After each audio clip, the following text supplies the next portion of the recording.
Buletin Didik 16 Mac bersama saya Charles Mohan, salam sejahtera. Suatu pencapaian yang amat membanggakan bagi warga Kolej Vocational Keningau. Seorang pelajar jurusan Teknologi Pembinaan institusi itu terpilih sebagai penerima anugerah paling berprestij buat pelajar-pelajar Kolej Vocational di Malaysia, iaitu Anugerah Emas Menteri Pendidikan.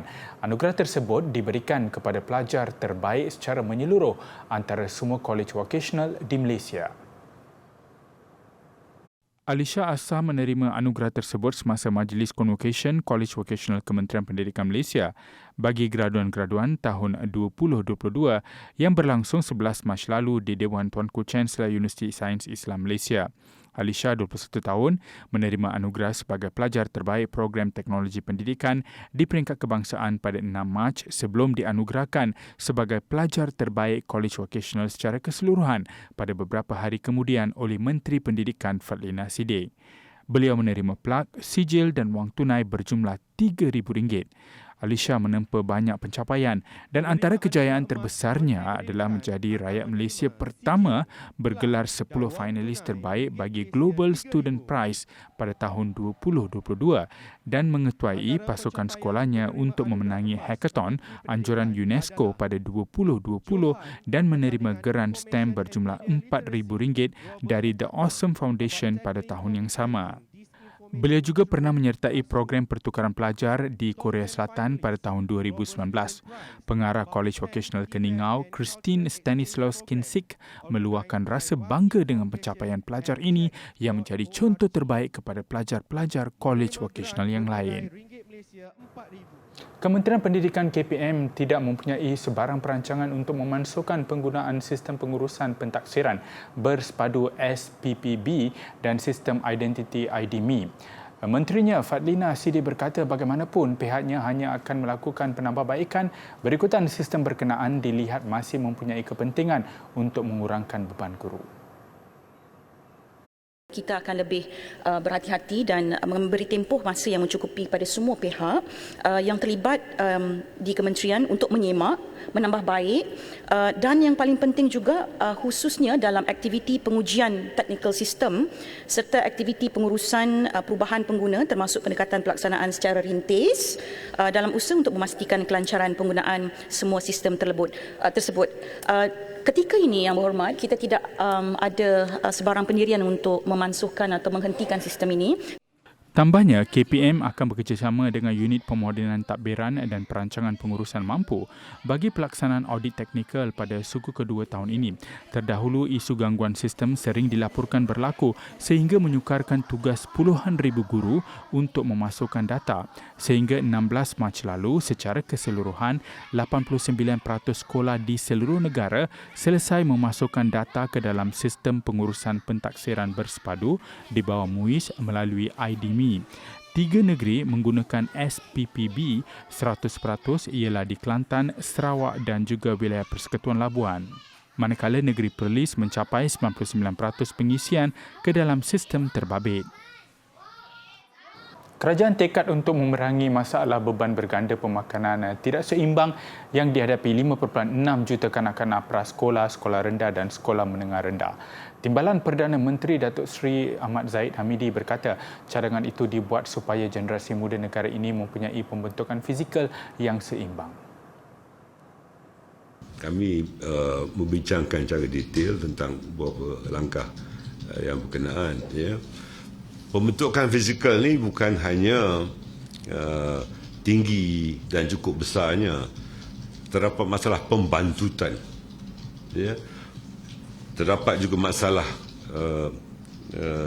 kurang saiz, ya, dan berat, ya.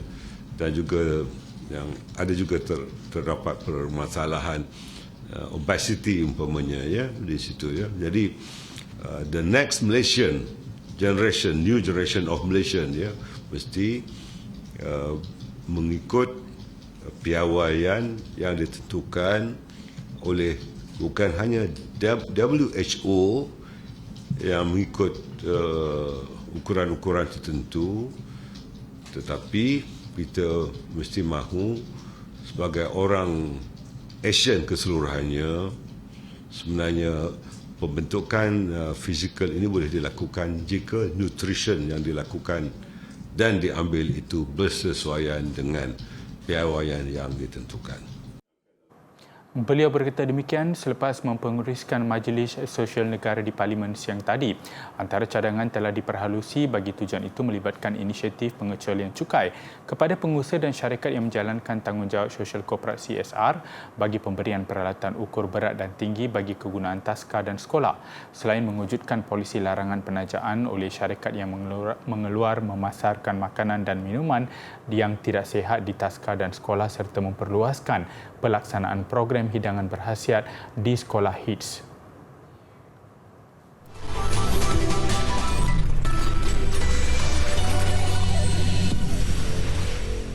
Bersua kembali, mahasiswa di 20 universiti tempatan dan semua politeknik di seluruh negara dapat menikmati hidangan menu siswa ramah pada harga RM3.50.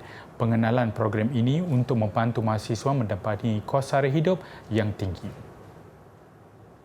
Tak kenakan sewa kepada peniaga-peniaga dan melibatkan keseluruhan 20 universiti, 236 gerai, melibatkan dalam RM3 juta satu tahun. Tak kutip sewa.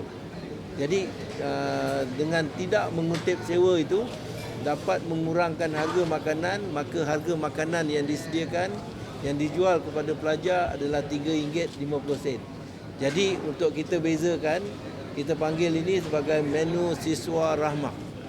Bukan menu rahmah. Kalau menu rahmah RM5.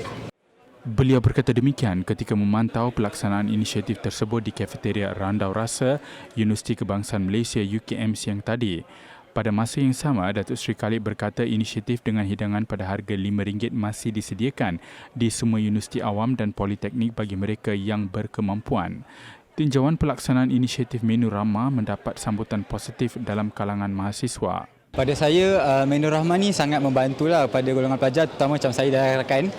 Sebab bagi saya, makanan yang sama tapi disediakan pada harga yang jauh lebih murah dan itu sangat berpatutan dan sangat membantu pelajar dari segi kewangan.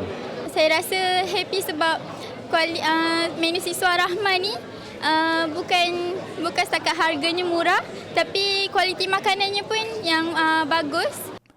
Inisiatif ini bakal memberi manfaat kepada lebih kurang 320,000 mahasiswa dari golongan berpendapatan 40% terendah B40.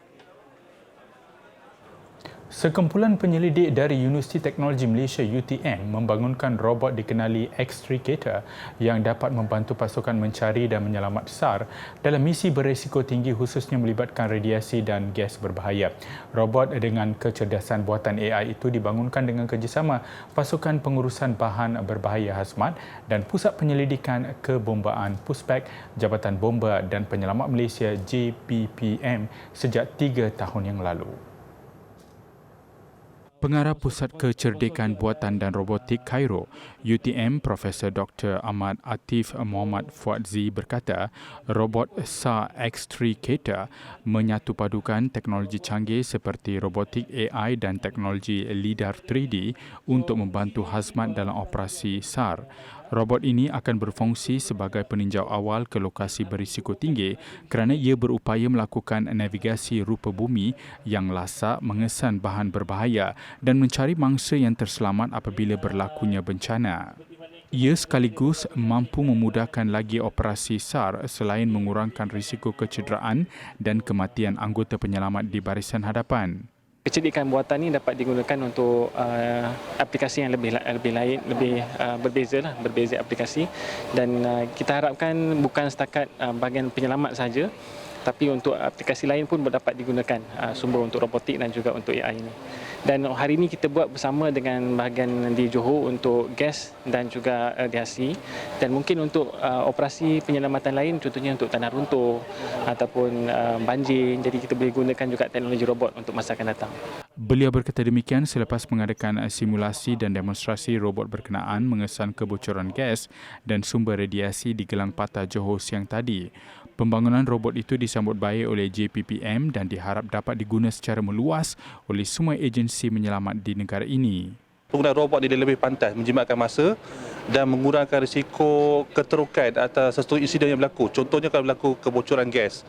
Bila kita dapat deploy robot ini dengan segera, tugas-tugas yang sebelum ini dibuat oleh hazmat diver akan dipendekkan oleh robot ni.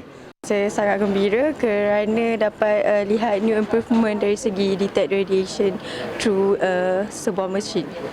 Okay. So, apa manfaat robot ini untuk kurang SARS pada masa depan? Which is very good sebab kita tak perlukan first rescue bomber kan. So kita hantar robot dulu untuk detect and it's good lah untuk safety diorang. Keindahan dekorasi jeli 3 dimensi yang cantik serta berwarna-warni mendorong seorang ahli perniagaan mempelajari seni pembuatan kek itu. Kemahiran yang asalnya dipelajari suka-suka bagi mengisi aktiviti keluarga akhirnya menjadi sesi perkongsian ilmu. Walaupun bukan bergelar pakar, minatnya itu membawakan ke pelbagai negara. Lebih istimewa beliau menurunkan ilmu secara percuma. Cantik sampai sayang nak makan, itu yang terdetik di pemikiran MK Chin sehingga sanggup menghabiskan masa melatih diri dengan menonton pelbagai video YouTube mengenai jeli 3D. Berkongsi hobinya di media sosial, siapa sangka ia menarik perhatian ramai sehingga beliau terpaksa membuka bengkel khas untuk kek 3D. Ditemui pada sesi bengkel di Ibu Negara, anak kelahiran Malaysia yang kini tinggal di Singapura itu berkata, jeli 3D semakin diminati masyarakat dan biasanya dibuat dalam bentuk kek serta kek cawan. Pelbagai rekaan boleh dihasilkan di mana yang paling mendapat sambutan adalah corak bunga-bungaan. Dan lebih kawan pun ajak kawan mereka. Jadi lepas tu kan, dah 24 orang, 40 orang. Dan sekarang setiap Sabtu pagi kan, kita tu aktiviti untuk kawan-kawan belajar macam nak buat. Jiran pun tak kenal. Pergi kerja, balik kerja saya. Jadi mungkin kurang berkomunikasi dengan manusia. Jadi kalau mereka belajar melukis ataupun buat kek semua kan, ada satu tempat untuk curahkan perasaan. Memang bagus untuk lepaskan stres. Jelasnya, bahan yang digunakan untuk menghasilkan jeli 3D juga tidak banyak iaitu hanya pencocok khas, jeli, susu dan bahan pewarna.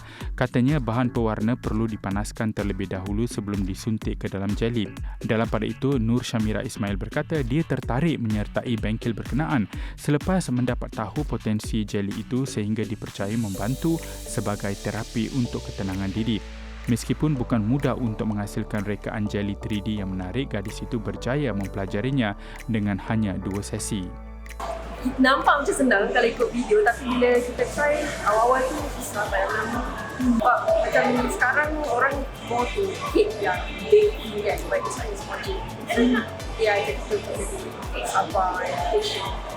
Dan dia juga gunakan skill sebab tak semua orang ada skill untuk buat. Harga kek jeli 3D pula biasanya bergantung kepada saiz dan rekaan yang diinginkan. Untuk itu tidak hairan permintaan terhadap jeli 3D meningkat terutamanya ketika musim cuti persekolahan kerana banyak majlis perkahwinan dan kenduri diadakan.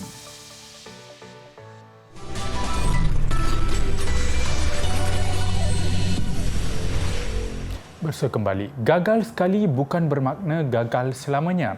Jika sebelum ini hasrat menjayakan misi keluarga Everest 2022 tidak kesampaian meskipun hanya berbaki 16 jam untuk menamatkan misi disebabkan faktor cuaca dan keselamatan yang tidak mengizinkan, pendaki orang kurang upaya Muhammad Hawari Hashim nekat menawan puncak tertinggi dunia itu sekali lagi pada misi Malaysia Everest 2023 bermula April depan.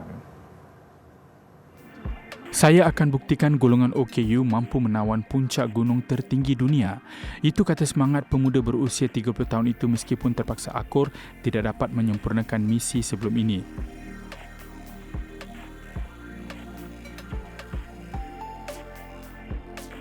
Bayangkan ketika sudah hampiri puncak Everest, dia terpaksa batalkan misi besarnya, nyata memberi impak dari segi emosi buat dirinya. Dia teruskan juga latihan pendakian seperti biasa dan akhirnya sekali lagi namanya disenaraikan untuk pendakian tahun ini. Jika rezeki memihak kepadanya, dia akan menjadi pendaki OKU pertama negara menawan puncak tertinggi dunia dalam misi tersebut. Dia yang meminati sukan rekreasi lasak itu sudah menanam cita-cita untuk menjejakkan kaki di puncak Everest sejak berusia 15 tahun lagi. Baginya, impian berada di puncak gunung itu akan memberinya satu kepuasan yang menakjubkan. Mengakui tidak dapat berkomunikasi adalah jurang terbesar ketika pendakian, namun dia tidak pernah menjadikan perkara itu sebagai alasan untuk menawan puncak gunung. Rata-ratanya beritahu kata itu risiko.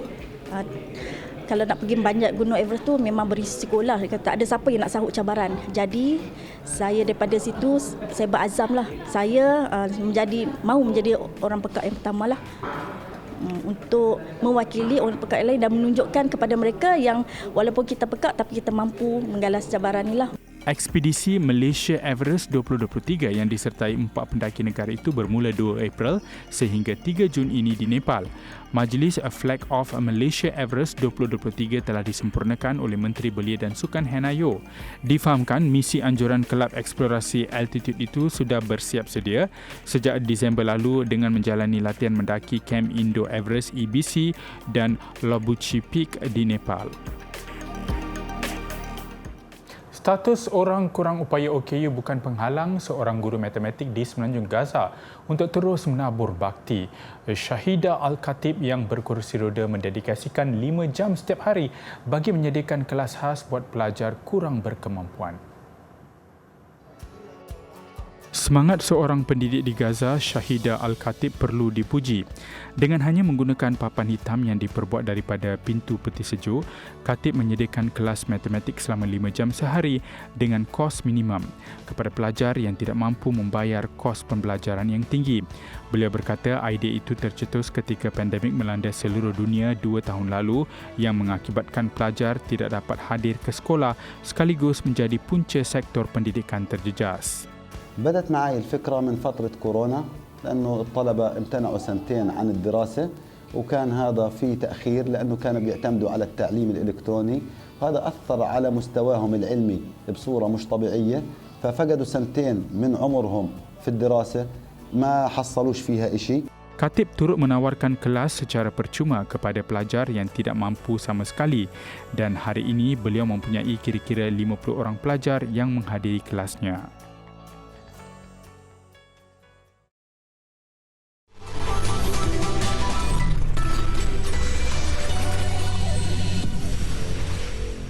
Sukan Piala Asia bawah 20 tuan rumah Uzbekistan mara ke perlawanan akhir apabila mengetepikan Korea Selatan 3-1 menerusi penentuan sepakan penalti. Kedua-dua pasukan terikat tanpa gol selepas beraksi selama 120 minit. Berbanding Korea Selatan ketika permainan waktu sebenar, Uzbekistan paling menyerlah.